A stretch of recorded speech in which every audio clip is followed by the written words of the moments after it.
everyone, welcome back to 996 to Howl, and welcome to the third annual Howl Awards. All about bias, all about my thoughts this past season, and it's crazy how this is already the third annual awards for this type of award system. We got Best Forward, Best Defenseman, the Hard Hat Award, the Howl Award, Best Game, Best Surprise, Most Disappointing, all that fun stuff. I'm sure, some of you might disagree with some of the choices.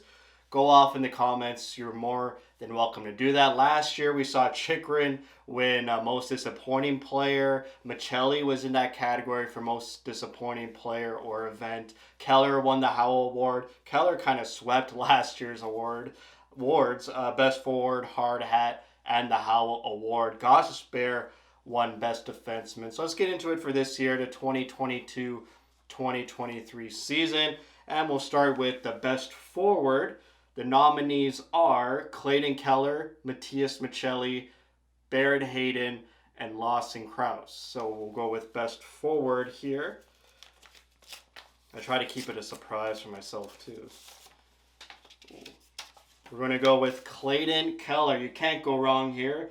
He has to be the best forward. He holds the record. He's tied for first ever for most points in a single season in Coyotes franchise history, tied with Keith Tkachuk. He tied it in the last game of the season with 86 points. They went into overtime. He could have scored and made it 87 and just erupted Mullet Arena. But unfortunately, he stays tied. But he can say to everyone, hey, I'm the first place player for the best points in a season. I'll talk about Keller more in the video, so I won't go too ahead of myself. Next, we have most surprising, whether that be a player, event, or anything else that may be surprising in the season. We have Keller's comeback year as a nomination. The nominees are Hayden's second half of his season, the Mullet home record, Michelli's Calder performance, and some honorable mentions. There are so many surprises this year, to be honest. Bukestad performing really well as a free agent signing. Connor Ingram being picked up off waivers and performing really well. Juuso Välimäki. And how about the new jerseys? The orange peyote jersey and those new red alternates. Very surprising. Like them very much. So I wonder what will win for the most surprising event this season for the Arizona Coyotes. And it's Michelli's Calder performance. Not saying that he is going to win the Calder, but he is going to definitely be placed at number 2 in voting. He should be. Totally unexpected. Blew me by surprise. Did not expect this from Michelli, especially last year where I was very underwhelmed with his call-up. Didn't really show anything last year that he showed this year. Whatever he did in the summer, the coaching staff needs to go to every other player and say, hey, just do exactly what Michelli did.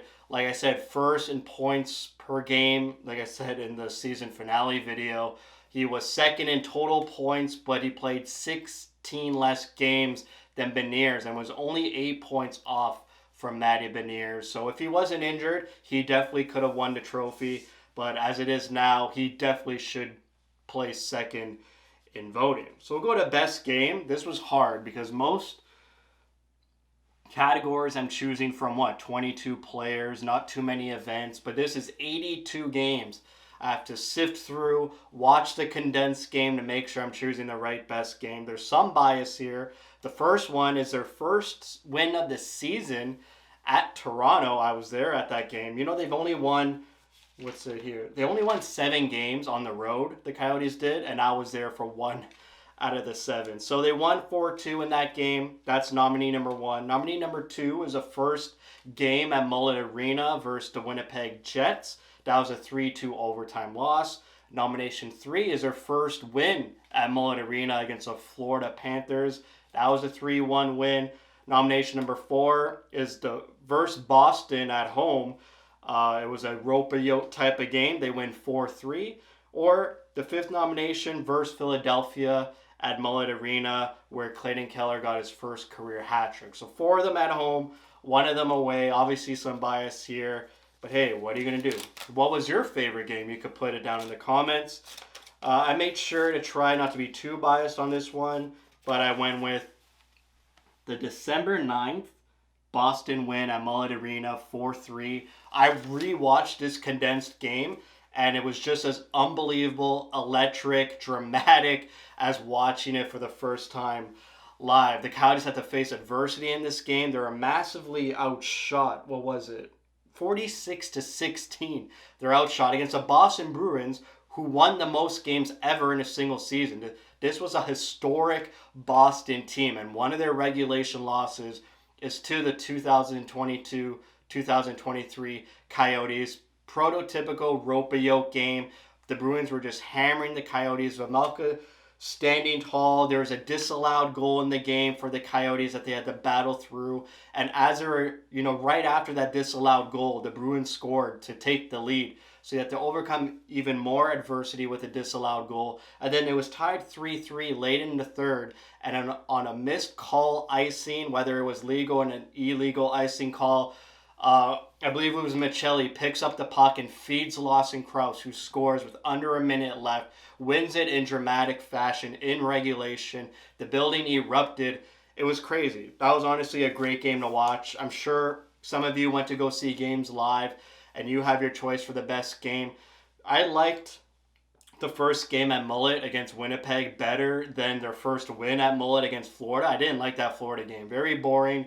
Somehow the Coyotes won. Nick Ritchie scored in that game. But the first 15 minutes of that Winnipeg first game at Mullet was amazing. That was the best 15 minutes of the season. But unfortunately, the Coyotes, they stopped playing after that first period, went into overtime. Vejmelka kept the minute, but ultimately lost in overtime on a turnover at the blue line, a Gossa spare. So not really the best game. So we'll go to most disappointing here. I had to change my mind on this morning. I woke up and said, I got to change this. Nominees are the Gossa spare trade return. He got a third-round pick in 2026. Hayden's first half of his season. The lottery odds that the Coyotes finished with. Or Zach Kassian. And I went in. I wrote a whole blurb on Kassian. I'll talk about it now. Kassian did not win this award. I changed my mind. But what I wrote about him was he must have imposter syndrome as an NHL hockey player. He is so unnoticeable and so unimpactful on this team. There was games where I didn't even know he was playing. I didn't even know he was injured for 25 games. He rarely hit, rarely played with grit, rarely fought. He only had 2 fights on the season, and they were both in the beginning of the season, the first month or maybe first 2 months he had his 2 fights. But what I saw was Gostisbehere had more hits than Zach Kassian, and they played the same number of games. And Gostisbehere is not a hitter. Sure, he's a defenseman. You play some board time when you're a defenseman, but you're a third or fourth line grinder. You better have more hits than Shane Gostisbehere. I was excited for Kassian in the offseason. I thought, hey, he could add some grit, experience playing with McDavid, but honestly, not impactful at all. But the winner of the most disappointing would have to be the lottery odds sitting at 7.5%. To be honest, it reminds me a lot of the 2017-2018 season where the Coyotes didn't win for the first 11 games, and they ended up, having a really good run near the end of the season, played their way out of the bottom 3, and ultimately picked 5th overall, and they drafted Barrett Hayden, who seemed like a bust for the past 4 years until this very season. So it reminds me of that. Thankfully, I think that year we were relying so much on Strome and Hayden, whereas this year, again, we are relying on Cooley, but I think Cooley's a real deal, way more than Strome. But other than that, the Coyotes have so many draft picks, playing in Europe, playing in Canada, still undrafted as well. They got 40 more picks coming up as well. So let's say Cooley and Geek, they have Geeky as well, those 2 big centers. Let's say they don't pan out. They got 2 picks this draft in the first 12 picks.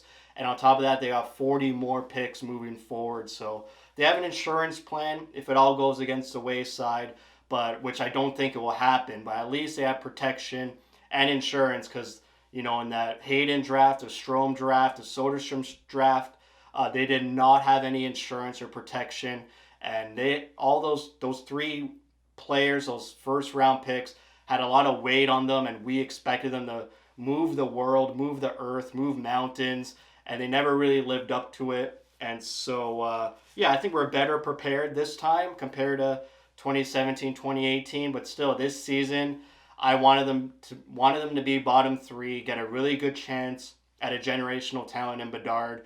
They played out of the way from the bottom three, played out of their way from the bottom five. They finished sixth. They get some sort of consolation prize with the Chychrun trade, getting a 12th overall pick with that trade, which is a good return. But at the end of the day, 7.5%. This really needed to be the year to tank hard and go after that generational franchise changing talent. Hopefully it all works out. And I look back at this video fondly. But still a disappointment going into this another rebuild type season. So we'll go to the Hard Hat Award.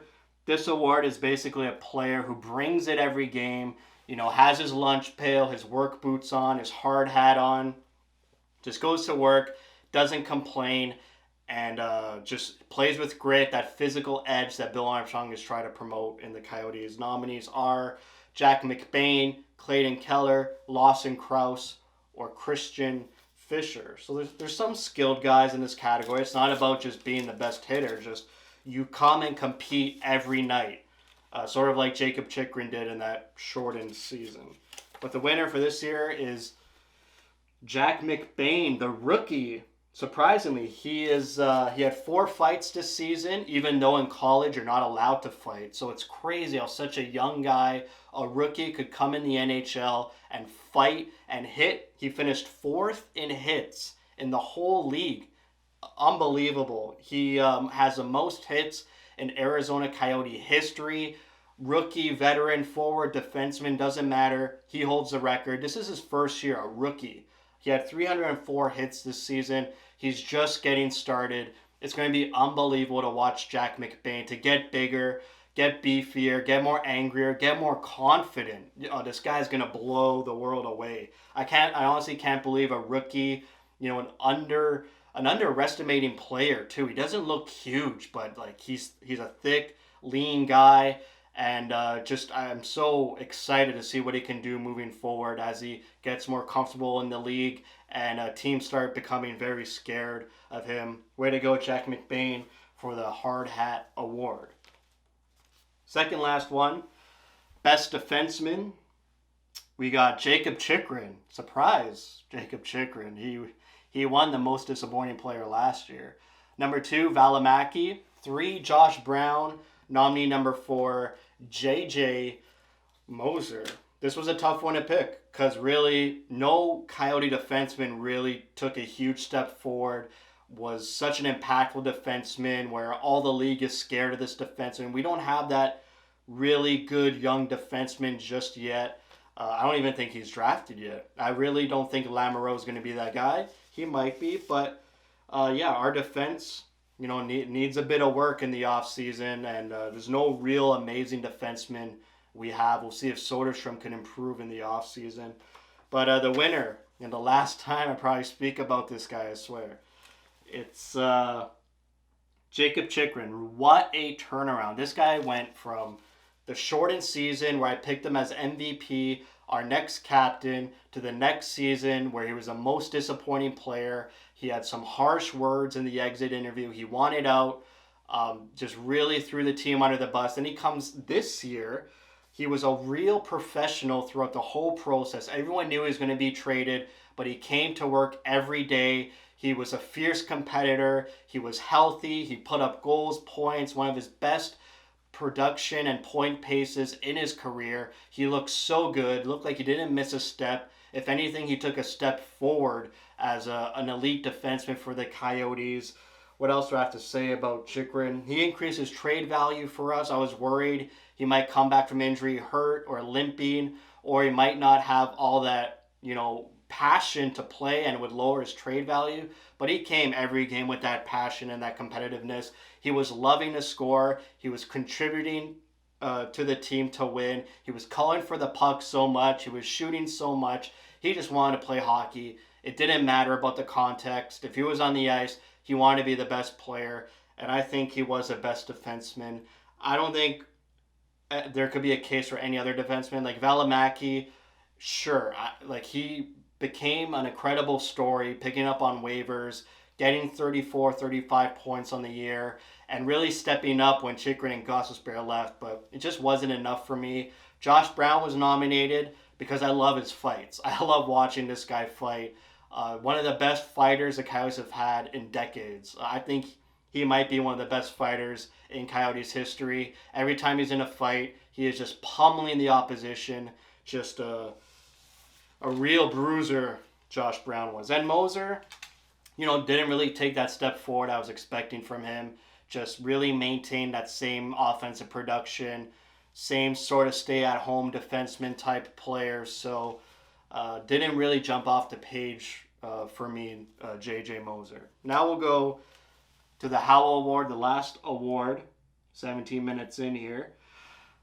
This is my favorite player, who I love cheering for every game, who I was watching intensely, who I loved, who may become my favorite player. Still looking for that player since Max Domi.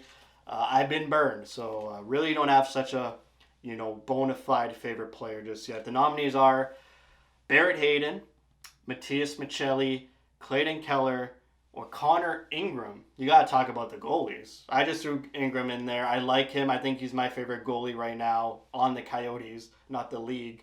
But I just felt like the goalies weren't getting mentioned a lot, and I really did not know who to put fourth. I would have put Moser fourth, but just this season just wasn't electric enough for me. So that's why Moser did not get nominated. But I think he is my favorite defenseman, but like I said, just wasn't flashy this year and didn't do enough for me to win the award. So the award for the Howl Award, my favorite player, goes to Clayton Keller. An unbelievable season. I was there last year where he broke his leg. The somberness around that arena, Glendale, Hiller River Arena, it was dark times. It was so sad. The Coyotes managed to come and win that game. I think Hayden scored late to just give him insurance, and they won that game.